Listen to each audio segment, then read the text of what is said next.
Welcome back to Dad's Toy Garage. We are going to be doing something really cool today. I'm going to be painting this fridge back here for my dad for Christmas. And it's coming from me and my siblings. And I've wanted to do a set of California flames on a larger scale. This is going to allow for me to really get into that, have some fun. I've done a couple other small ones before, but this is the biggest thing I've done with flames, and I'm very excited to get into this. So let's roll, let's have some fun. When you get artsy with the paint, that's when it gets fun. Let's do this. So I think the first thing that I will do for this, I want to take the door off. I'm going to be painting everything black is the plan, and then it'll be high gloss.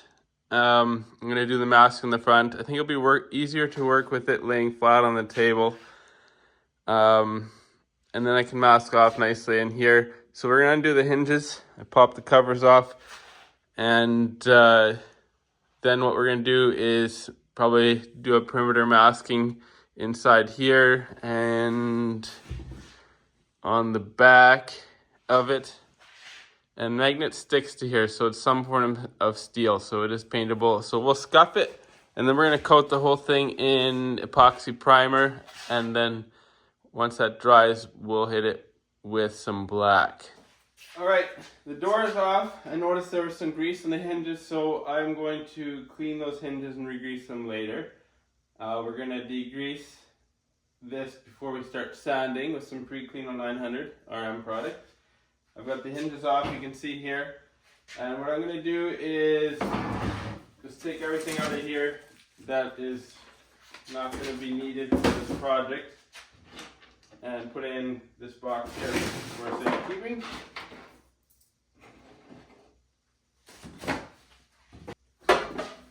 That way now we're down to the bare minimum.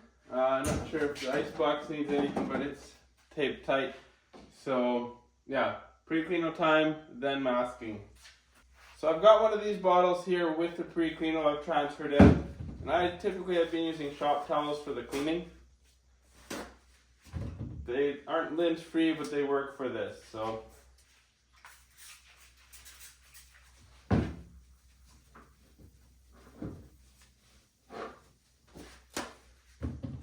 and then I'll hit it twice. And I just realized putting carpet under here probably is a good thing.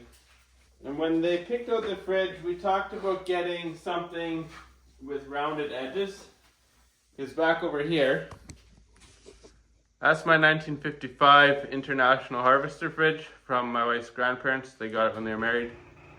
As it comes on, it still works except for the time the house was struck by lightning. So this is what I've wanted to do all along to my fridge. I'll get you in there. But it won't be happening to mine at this point. I do too much painting in here. But this is a paint scheme we're going for on my dad's fridge here. So I'll finish cleaning this up and I will get into masking. All right, we're not masking inside at this point. For the scuffing I'm gonna do with the red Scotch-Brite, I'm just gonna get up to this edge. I don't want my masking paper to get all dirty from sanding. So it's pretty much gonna be, we'll get it up to this edge here. Get your finger in between the paint and the white.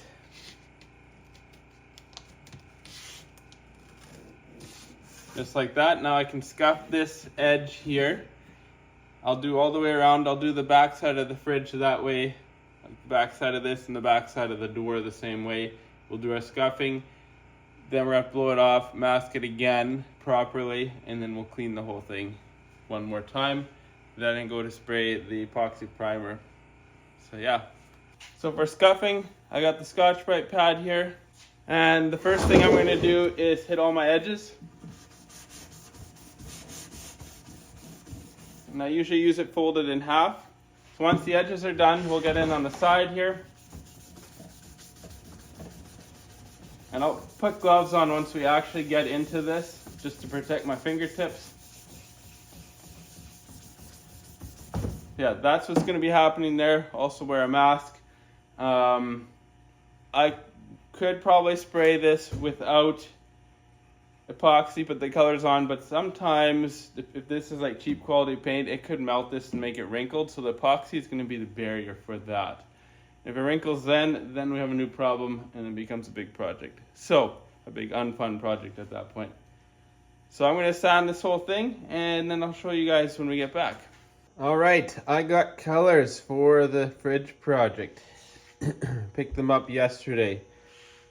There's going to be solid black. It's a Ford color. It's just their oldest black they have, I think. It's asked for the blackest black, and that's typically being a Ford color. Then I'm going to spray the white. And after I mask the flames, we're going to have the white go down so that you can put the yellow on. Yellow is very transparent. This is the Viper yellow. I think it's called race yellow. GM Hugger orange. Came on the Camaros and stuff like that back in the late 60s, early 70s. Then vermilion red, which is Ford's E4. That's going to be the tip of the flame. So I'll go yellow, then I'll blend the orange on the edges of the flames, and then to darken up the tips, we'll have this red here. All right, that's what a properly scuffed panel for paint adhesion looks like. All done with a box of Scotch-Brite. I ended up buying some more. These are the guys I'm using here. Just these red ones inside. I think that's equivalent to 400 grit scratch. Got the rest of the fridge done as well. So I want to mask everything off now and then clean it and lay the primer on. Alright, so masking's done. Just using this automotive masking. And this is the cheaper of the 3M tape. I've learned to use it. Saves a bit of money over the green. The green is more of a UV resistant tape, I guess. A little bit better adhesion. Just gotta have your stuff clean and it works good for the yellow. So I've done a little bit of a network here because there's a lot of hollow points and I'm gonna be handling this thing so I don't want them to poke through quite as easily, less chance for tears. Alright, so everything is primed with epoxy now. I've got a couple sketches here. I was just getting the feel for laying out flames. We're not quite up to that point yet, but we're close. I gotta spray this all black, and then there's a window on what it needs to be sprayed, or taped, that is. Let's check out our TDS here. So here's our TDS. We're using the Omni Plus. I didn't go for like the most high-end paint because we are gonna be keeping it inside. And it's not going to be seeing UV lights and stuff, but it's not going to be seeing the outside sunshine to fade this. But the thing is, I'm told that guys are using this on show cars for World of Wheels by the company I bought this from. So, all right, so tape, as I'm reading this, is 45 minutes. So that will get me enough time to clear this space out of paint smell. I'll have my fan running full blast. And I'll go in, probably watch YouTube or something like that. I've been painting the house in between, but I think we're done with that for the evening. I've had enough house painting. I want to do fun painting now. So, yeah, I got a little bit in here I'm going to tackle. I'm going to hit this with 400 grit real quick, just to make sure there's no dust nibs. There's a couple in there. They're kind of hard to see. You got like this, and I don't want them to interfere with the tape. So, and also just to guarantee adhesion, I've kept it all in the Omni PPG. I think it's the same stuff, all within that line, so that we shouldn't have any cross-linking issues with it sticking to itself. Though at work with our Axalta, sometimes it doesn't even want to stick to itself. So we're gonna do this, guys. I don't want any peeling between layers, so wish me luck on that. So I'm gonna get a little sanding done here, and then we're gonna go straight to spraying it black.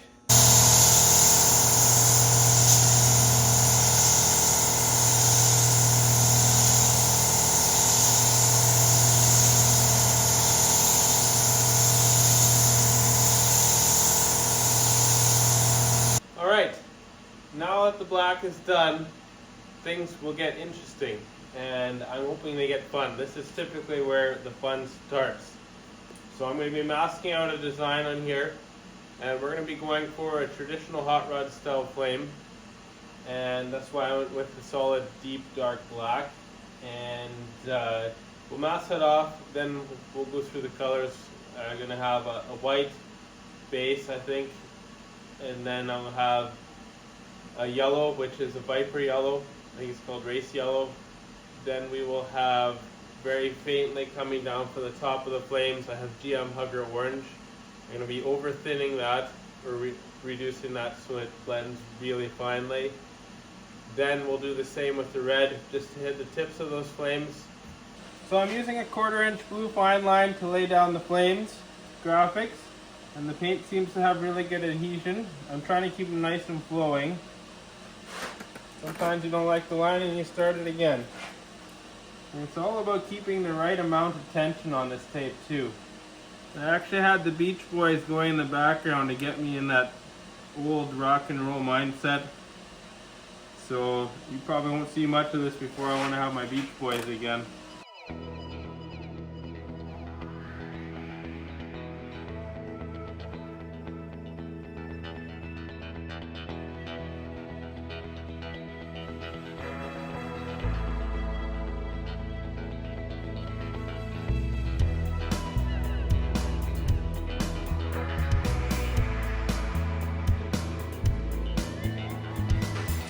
Alright, this is the design I'm going to go with here. Next step is to fill in everything that we're not going to use that has to stay black with tape. Let's get into that. I have a couple different types of tape because we're going to be a little bit at this for a bit. I think what I'll start by doing is hitting the point of each flame with a tape. Prevent any bleed throughs here.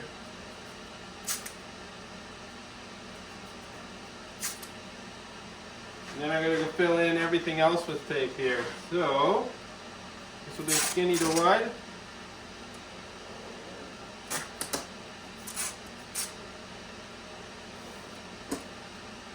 So I'm thinking you don't want to watch this whole process, so I'm going to get it done, and we'll be able to see our outline pretty decently of what we got going here. Alright, you won't see my face in here, but basically what I'm finding is perimeter masking. Try not to overstretch the tape, because that's going to want to let go, so tear it when it feels like it's stretching too much away from it. But in a curve like this, you can wrap it right around the curve.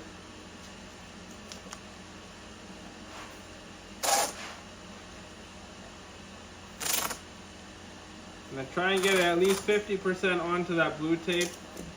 You want to watch that you don't miss anything. Any gap that you miss, you're going to have flame color where you don't want it on the black. So next thing I do is I take this tape,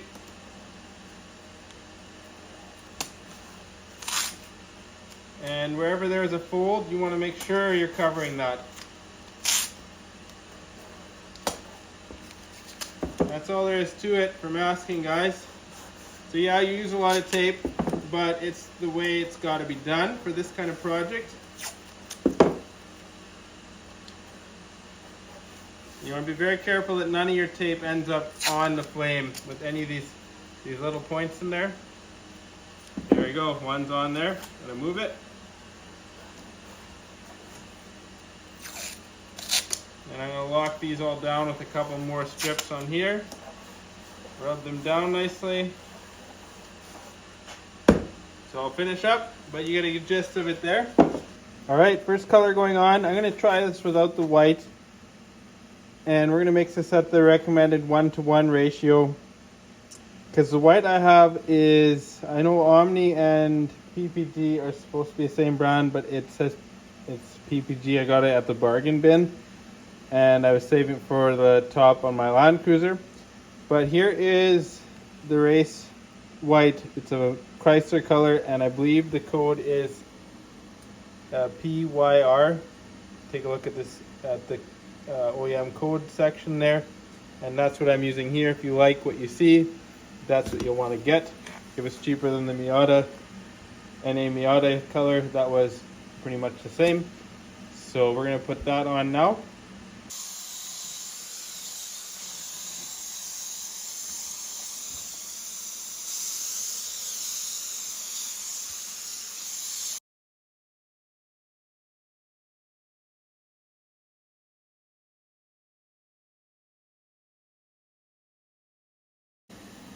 All right, next color is the GM Hugger Orange. I've got it mixed up 1 part base to 2 parts reducer, same reducer as the yellow, and it's atomizing really nicely. I just did a test. And that is code WA, I guess. Here's a little test on the masking. You can see that's the atomization I'm after. We're going to take and blend in these flame tips. Kind of come down around each one of these. Try and leave a little bit of yellow in here. So I've got the pattern really small, as you can see. And yeah, we'll play with that and we'll try it out. We just got to wait for this 10 minutes of dry time. I had a little issue where I was going to tack and I waited 5 minutes between the first 3 coats and it wasn't enough. So now I'm waiting the full 10 minutes. It said 5 to 10 minutes. So that's what I'm doing at this point. We're gonna get all our blending in there. This should be fun. Yep, something like that. Cross fingers.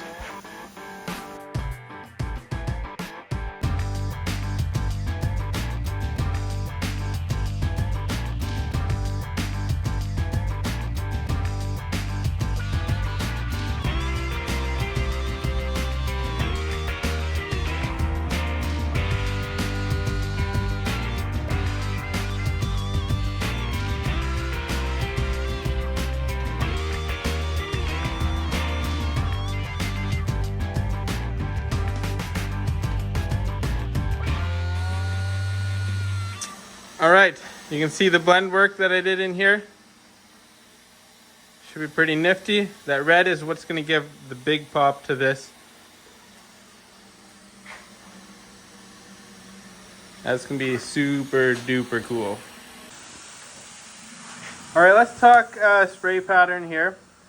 What I am doing is I've got the air turned down as much as I can go without going to the air compressor, lowering it. I've also narrowed the pattern out, and I'm using a SATA 4000B. It's an HVLP. And so I'm not pulling the trigger like pull, then you get that. It's literally very fine feather. If we go in here, you can see it coming. See that, guys?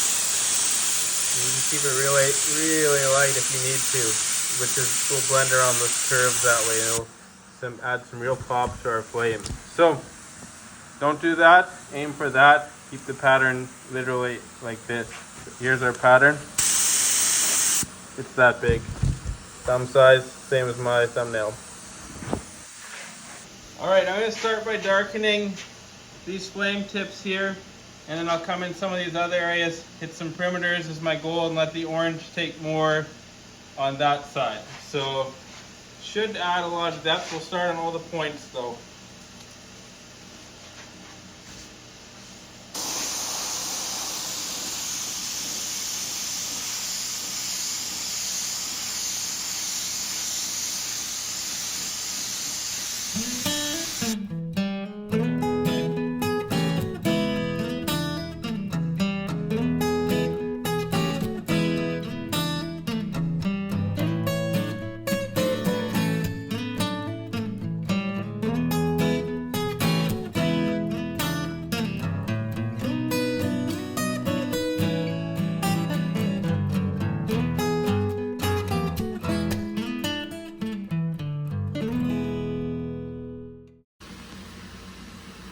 All right, here is all the blending.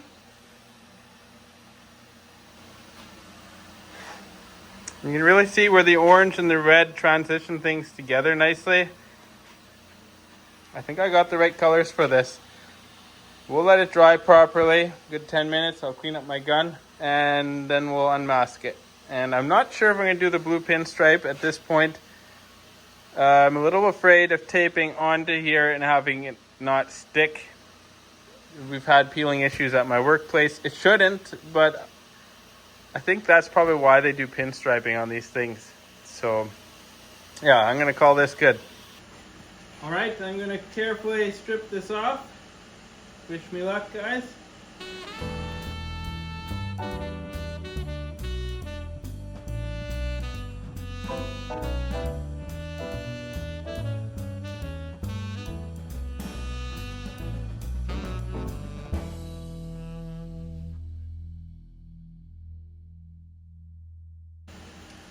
And if you notice, when I'm peeling tape, I'm keeping it tight down, not lifting straight up, at least where it's critical here. You always have that risk of adhesion problems.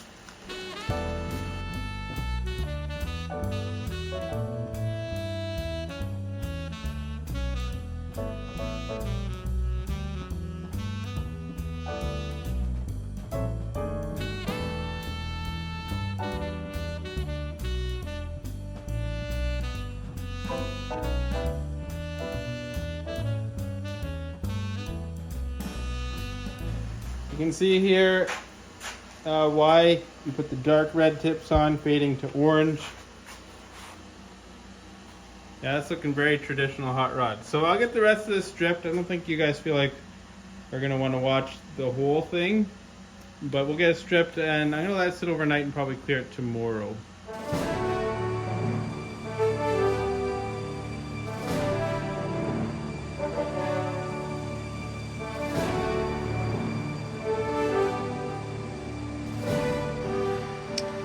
I'll check that out, guys. I'm very pleased with it.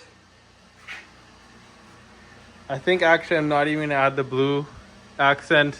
The more I look at it, the more I want just the edges of the flames as a thing on this one. I think it will be right. Get in for the gradients here, or the blend. And I like how the red, orange, and yellow kind of go together here. And I made it a goal that at least one of the points would wrap around the top. So I'm going to let this dry overnight now. It's 2 in the morning, but I'm having a ton of fun with it. First big Airflame job that I've ever done. Done little ones like on helmets. It's super dusty already. Yeah, it's hiding up there. You can't see it very well, but yeah, it's flamed. But here we are. All right, guys and girls, it is time for a clear coat. And I'm going to be putting on 2 wet coats. And I got the shop about 74 degrees Fahrenheit. And we're going to be putting on some PPG clear. I'll show you what we got here. Let's go take a look at it.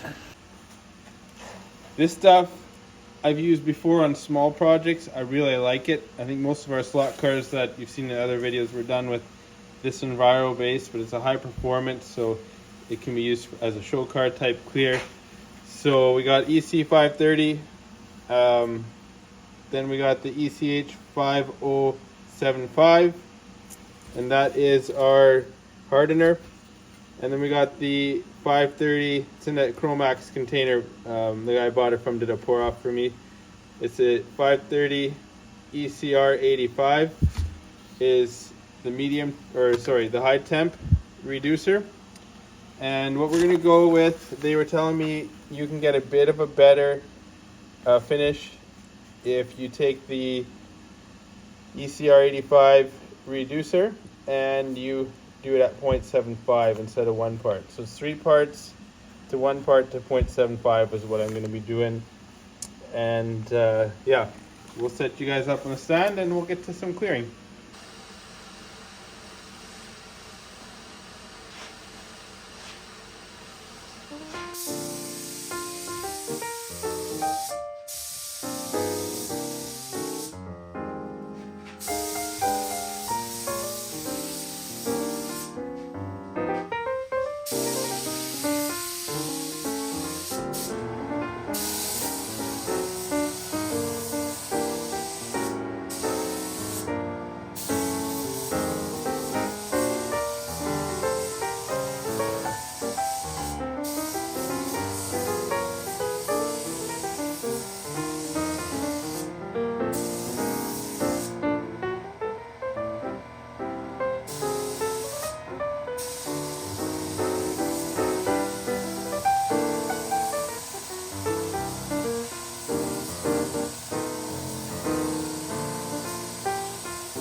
Well, check that out, guys, girls. Taking out every single nib. And that is super, super glossy. I'm very excited about that. And I finished it off in a 3000 grit sand and then polish it out using this 3M polish. It works really good, as you can see.